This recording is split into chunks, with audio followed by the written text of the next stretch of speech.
Evelyn Hayes stood on her lawn. The heat from the fire was a living thing. It licked at her face. And that's when I knew. This woman was about to make the biggest mistake of her life. Across the grass, Corinne Vance's finger shook. It pointed at the smoke, then back at Evelyn. The accusation was public. Evelyn did not flinch. She watched the hand. She watched the flames. She was not seeing a fire. She was seeing an opportunity. The game had just begun. She turned from the fire, not in a fear. She walked slowly back toward the house. Her husband, Walter, had built this fence with his own hands. The wood still held the scent of his sawdust. This house was not a possession. It was a project they had shared. She kept it not for profit. She kept it because someone had to. This place held the last months of his life. The coffee mug on the counter, the worn armchair where he watched the sunrise. Corinne Vance saw a property, a tax record. Evelyn saw a sanctuary. She saw Walter. This woman had just declared war on a memory. Evelyn's hands, the same hands that held a gavel, now touched the splintered post of the fence. Walter had built this fence to create a sanctuary, not to keep the world out, but to protect something sacred. Corinne's petty violations, her manufactured rules, they were not attacks on a house. They were attacks on a legacy. This was not a random fight. This was personal. Evelyn did not need to shout. She did not need to cry. She had spent 20 years on a bench. She knew the law. She knew how to build a case. She knew how to dismantle a lie. Her calm was not weakness. It was a weapon. She had everything to lose, and yet nothing to lose at all. She would protect this sanctuary, not with anger, with law. She turned from the fire, not in fear. She walked slowly back toward the house. Her husband, Walter, had built this fence with his own hands. The wood still held the scent of his sawdust. This house was not a possession. It was a project they had shared. She kept it not for profit.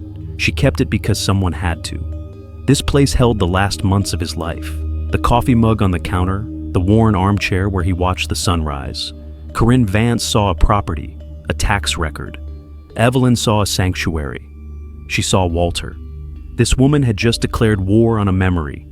Evelyn's hands, the same hands that held a gavel, now touched the splintered post of the fence. Walter had built this fence to create a sanctuary, not to keep the world out, but to protect something sacred. Corinne's petty violations, her manufactured rules, they were not attacks on a house. They were attacks on a legacy. This was not a random fight. This was personal. Evelyn did not need to shout. She did not need to cry. She had spent 20 years on a bench. She knew the law. She knew how to build a case. She knew how to dismantle a lie. Her calm was not weakness. It was a weapon. She had everything to lose, and yet nothing to lose at all. She would protect this sanctuary, not with anger, with law. The calm of Evelyn's sanctuary did not last. 2 weeks after the fire, the certified letters began to arrive. They were thick manila envelopes that made her mailman offer an apologetic nod. This wasn't yelling, it was a cold, quiet encroachment. The first notice cited her late husband's memorial stone, an unapproved decorative garden feature. The granite marker read, "In memory of love that grows eternal." Corinne Vance called it a violation. The second letter arrived 2 days later. It declared the mailbox a non-regulation color. It was the same mailbox since the Reagan administration. Then came the one about the birds. Evelyn's single modest feeder was an excessive nuisance. Watching the cardinals feed had been her quiet ritual. Each letter demanded fines, threatening liens, and legal action. Evelyn read each one. She did not throw them away. She did not call a lawyer. She did not confront anyone. Instead, she took out her phone. She photographed every notice, every signature, every stamp. She pulled up the state's HOA statutes. She cross-referenced every violation. The letters were full of holes, non-existent regulations, no mandatory hearing procedures. Corinne thought she was enforcing rules. She was just creating evidence. Evelyn was not a passive victim. She was a judge, and she had just received her first piece of evidence for a much larger case. She didn't fight back, not yet. Have you ever felt that quiet rage watching someone abuse their power? You're not alone. Share your story in the comments below and subscribe to see what happens when the quiet ones finally decide to play. The certified letters, the petty fines, they were not enough for Corinne Vance. Her harassment escalated. Evelyn's security cameras, installed after the initial fire, captured every second of it. There was Corinne, bold as brass in her designer yoga pants, strutting through Evelyn's backyard like she owned the deed. She peered into the kitchen window, shading her eyes, a private invasion of the sanctuary Evelyn shared with Walter's ghost. The audacity peaked when she deliberately left the back gate wide open, not by accident. The footage showed her yanking it open, checking the latch, and walking away with a satisfied smirk. When Evelyn arrived home, bone-tired from the day's court proceedings, she found her sanctuary violated. Her heart stopped. Gavel, her 14-year-old Tabby, was missing. Gavel was Harold's final gift to her, the cat who had purred comfort into Harold's pain, her last living connection to 28 years of marriage. The panic hit like a physical blow. She spent 3 days searching, her voice hoarse from calling his name. The neighborhood, even those Corinne had terrorized, joined the search. Then came the phone call that made her blood freeze. Gavel was at the animal emergency. He was barely conscious, his ribs broken, severely dehydrated. The vet's diagnosis made Evelyn's hands shake with rage. The injuries were consistent with being chased by powerful machinery. That evening, Evelyn sat in Harold's office and watched the security footage. Corinne's landscaping crew had arrived with industrial leaf blowers. They had terrorized her traumatized cat through the open gate that Corinne had left as an escape route. They had chased him 2 blocks before he had fallen into a storm drain, broken and dying. This wasn't harassment anymore. This was a felony. This was an attack on her family. Evelyn's controlled fury was gone. A cold, deliberate fire now burned in its place. She changed every lock, filed criminal charges for unlawful entry and animal cruelty. Corinne had just created Evelyn's first piece of criminal evidence, and Evelyn was about to use it to full effect. Evelyn Hayes made her first move. It was not with a lawsuit. It was a phone call to Sarah Morgan, the pitbull journalist at Channel 7. 3 nights later, the story aired. Judge vs. HOA, the segment was called. Sarah Morgan's investigation revealed every detail of Corinne's systematic harassment. It showed security footage of her criminal trespassing. It showed the landscaper's attack on Gavel. The emotional blow was palpable. The legal blow was just as sharp. The community's response was nuclear. Donation offers poured in, not just for Gavel's vet bills, but for legal fees to destroy that psychotic HOA. Justice for Gavel exploded across social media. 3 law firms offered pro bono services. The Colorado Attorney General's office called to discuss civil rights violations. Corinne had just made herself a community pariah. She had no idea the trap was closing. Evelyn had played her hand. Corinne had just folded on her own. The real game changer came when other families stepped forward with their own stories. The Rodriguez family forced to remove a statue. The Johnson family fined into bankruptcy for their disabled son's wheelchair ramp. A pattern emerged.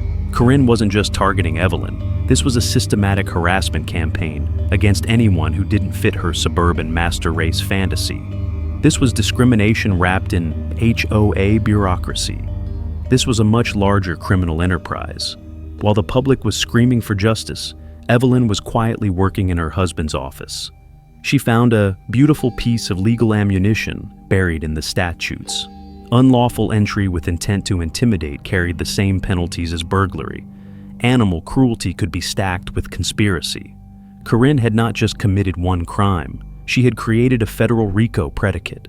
The soft hum of Evelyn's security system mixed with the distant click of her keyboard as she drafted criminal complaints that would end Corinne's reign of terror permanently. The complaint hit Evelyn's desk via certified mail. The letterhead of the Colorado Judicial Discipline Commission made her coffee taste like ash. Corinne's allegations were pure fiction. Judge Blackwood abuses judicial authority to intimidate law-abiding homeowners, the document read. Corinne had created a nuclear option. She had leaked everything to political blogs, claiming Evelyn was an activist judge. For 72 hours, Evelyn watched 20 years of her judicial service get shredded. She knew this was a desperate move. She knew it was the final, biggest mistake. Then salvation arrived in the form of a silver-haired woman. Patricia Pat Donnelly looked like a retired librarian. What she was a 25-year FBI veteran. Pat spread photographs across the kitchen table like playing cards. Meet Bethany Sterling of Phoenix, Arizona. Then Sandra McKenzie from Detroit, with a federal prisoner ID number. She's a professional community destroyer, Pat explained. 4 states, 6 identities, systematic HOA infiltration, followed by embezzlement and insurance fraud. The truth hit Evelyn like a gavel to the skull. Corinne wasn't a neighbor with a petty grudge. She was a criminal operating under a stolen identity to commit crimes. Her harassment was a distraction. It was meant to keep Evelyn busy while she embezzled association funds and set up the next accidental fire. Pat handed Evelyn a manila folder, thick enough to choke a defense attorney. It contained bank records, insurance applications, and proof that Corinne was still a federal fugitive. Corinne had not targeted Evelyn because of an old grudge. She had targeted a federal judge to create the perfect victim profile. She was about to learn the difference between harassing a homeowner and running federal crimes against someone who knew exactly how to dismantle criminal enterprises. The final trap was sprung. 7 days after the fire, Evelyn Hayes stood in her rebuilt kitchen. The smell of smoke was gone, replaced by the scent of fresh drywall and new beginnings. She wasn't celebrating. There were no cheers, just the quiet. She walked out to the garden, past the spot where the fire had raged. The earth was black, but new roses were planted. She ran her fingers over the new fence post. Walter had built the first one. She had built this one. She didn't have to. She wanted to. It was not a sign of victory. It was an act of restoration. She looked at the small granite marker, a memorial for a love that grows eternal. It was still there, untouched, as if the fire had spared the only thing that truly mattered. In the quiet, Evelyn finally heard it, the soft purr of Gavel, her cat, as he rubbed against her leg. He was home. He was a survivor. They were both survivors. Her fight was not for a property. It was for this. A quiet garden. A purring cat. A memory protected from people who believed that everything could be bought, sold, or destroyed. She had won the war, not by tearing someone down, but by rebuilding what was hers. Not everyone fights to win. Some just want no one to touch what they've guarded too long. Evelyn stood in the quiet of her new kitchen. The scent of sawdust and fresh paint hung in the air. Outside, the morning sun warmed the soil. New roses grew where the fire had burned hottest. She did not feel victorious. She felt still. The past was gone, but its echoes remained. She ran her hand along the new fence post.